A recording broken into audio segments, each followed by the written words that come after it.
Mga kapuso, sa mga papasyal, ngayong araw at sa weekend, huwag pong kalimutan magbaon ng payong. Base po kasi sa rainfall forecast sa Metro Weather, may tsansa ng ulan sa maraming bahagi ng bansa, lalo na po sa Southern Luzon, sa Visayas at sa Mindanao. Higit na mataas po ang tsansa ng ulan sa bandang hapon o kaya naman sa gabi.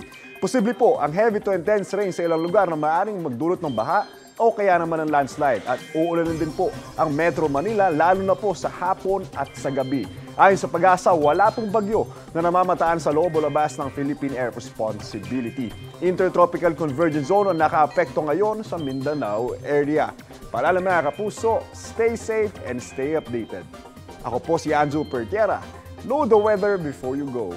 Parang mark safe lagi, mga kapuso.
Kapuso, para laging una ka sa mga balita, bisitahin at mag-subscribe sa GMA Integrated News sa YouTube. Sa mga kapuso abroad, samahan nyo kami sa GMA Pinoy TV at sa www.gmanews.tv.